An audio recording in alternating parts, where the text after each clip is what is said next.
Eléyìí tí bàbá wa Aláàfin Ọ̀yọ́ ṣe yìí ọgbẹnu tán o, kódà ọjọ́ á lójú gidi gan ni. Ó tún wá jẹ́ kí ìfẹ́ bàbá wa Aláàfin Ọ̀yọ́ kó tún jẹ́ ìlọ́po lẹ́mìí mi. Mo nígbàgbọ́ pé yóò ṣe rí lẹ́mìí ẹni tó bá jẹ́ mùsùlùmí gidi. Mùsùlùmí gidi là ń sọ̀rọ̀ nípa rẹ̀, bí ó ṣe rí lẹ́mìí ẹ náà lórí bó ṣe rí lẹ́mìí mi.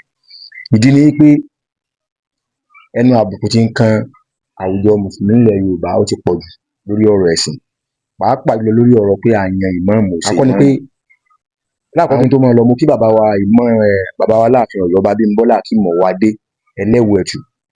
Ọmọ kútíkù ò gbọdọ̀ pa ọmọ àdàrùn ò gbọdọ̀ ṣe, ọmọ òfò ọmọ àdàrùn tí kankan ò ní ṣe ń bẹ̀ láíláí. Kábíyèsí o, mo sí fìlà forí adé o, ẹ̀sìn ọba ó jẹ kó pẹ́ o. Bákan náà mo kí bàbá wa ìmáàmù àgbà tuntun, ìmáàmù àgbà amòfin Barrister Bilal Akínọlá, bàbá ìmáàmù àgbà Ọ̀yọ́ tuntun ṣéwù. Pẹ̀lú ògo Ọlọ́run ẹ láṣeyọrí lórí ipò náà, ẹ gúnlẹ̀ ayọ̀, ẹ láṣeyọrí, ẹ láṣepẹ́ ńbẹ̀, ojú ò ní tì yín. Gbogbo ìgbìyànjú lórí ọ̀rọ̀ ẹ̀sìn kò ní já sásán láyé ń bí ní kọ̀ọ̀sán ní gbangba àlìkìyámọ̀, kò ní jẹ́ ìbàlẹ́jọ́ burú fún yín pé ẹ jẹ́ ìmáàmù. Tí bí máa ń bá lọ ni pé nígbà kan tí wọ́n bá fẹ́ yan ìmáàmù, wọ́n láwọn kankan tí wọ́n fi máa yan ìmáàmù, ẹ má jẹ́ aṣọ kankan bá sọ ìgbàlódógójì èrò ọ̀wájà.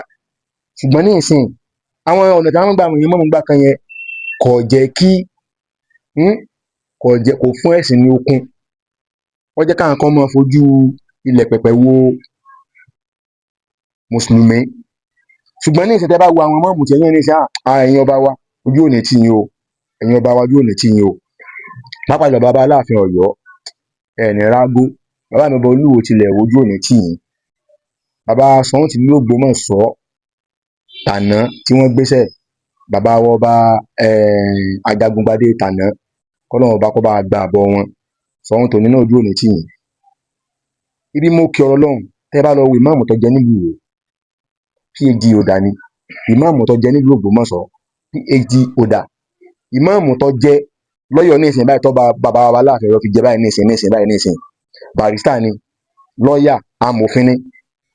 Ẹ dákun, tá a bá nílò àmọ́ báyìí ní ìsìn, kò ní jẹ́ pé bẹ́ẹ̀ ń gbà tí wọ́n bá pè ìmáàmù wá sí ilé ìjọba, tí wọ́n bá ní kí ni ń jẹ ẹ̀yin mùsùlùmí yá, kílẹ̀ ẹ̀yin mùsùlùmí fẹ́, kílẹ̀ bùkátà sí, kílẹ̀ tọ́ yín. Kò jẹ́ pé a máa wọlé, a sì máa wá ẹni tó kàwé mẹ́wàá kan bọ́ ọmọ secondary kan láti àbálẹ́yìn pẹ̀jọ ẹ̀ sáà mú lọ bẹ̀ sí àbò onímọ̀ nǹkan tí wọ́n present níwájú governor, níwájú president. Ṣùgbọ́n ní ìsìn irú mọ̀mù ta ní lọ́yọ̀ ní ìsìn. Àwọn mọ̀mù náà ti wà mẹ́tọ̀ jẹ́ mọ̀mù ìlú o, tèmi ọmọ o. Ṣùgbọ́n mẹ́ta tí mo mọ̀ yìí ní ìsìn báyìí ní ìsìn, Ìwó PhD holder tó jẹ́ ti Western education, ìmáàmù Ògbómọ̀ṣọ́ PhD holder both Western and Arabic education. Ọ̀yọ́ náà ní ìsìn báyìí ní ìsìn barrister ni wọ́n, amòfin ni wọ́n. Ẹ dákun, tí bá wá ń lọ báyìí, tí ń lọ báyìí, ẹ dákun, bó ni ìṣẹ̀mí ayé mùsùlùmí náà lẹ̀ Yorùbá sí bí òun ò ṣe ní nítumọ̀? Bó làwọn bàbá ìmáàmù ni wọn ò ṣe ní mọ́ ronú pé kílẹ̀ tọ́ mùsùlùmí? Ibi wọn bá ti ń fẹnu àbùkù kan mùsùlùmí àti láwọn ìmáàmù tó yẹ pé a lè mọ́mú yẹn lẹ̀ pé ẹ máa sùn wájú. Bàbá ìmáàmù àgbà ìlú Ọ̀yọ́ ẹ láṣeyọrí o. Wọ́n á fi àsìkò náà mo kí bàbá mi ìmáàmù àgbà tìlú Ògbómọ̀ṣọ́ Dr. Yunus Fọlíàtì Ayélára, ẹ̀yin mo kí kú oríire. Bí mo fi kí yín kú oríire ni pé ẹrù pọ̀ lórí yín, ẹrù ṣe kí ni ẹrù pọ̀ lórí, ṣùgbọ́n ní ìsìn bàbá ìmáàmù Ọ̀yọ́ náà ní ìsìn mo nígbàgbọ́ pé ẹrù wọn ó tún ṣe kí ni ẹrù wọn ó ṣe díẹ̀.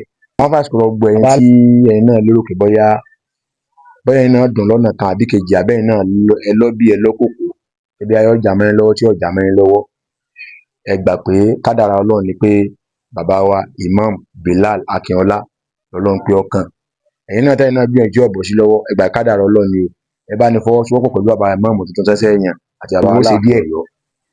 Bàbá Aláàfin Ọ̀yọ́ sí adúpẹ́ o, àmọ́ lóore tẹ́ ẹ sí yí o, àmọ́ lóore o, Ọlọ́run jẹ́ mi ní ogun o, kò jù báyìí lọ o, ó dàbọ̀.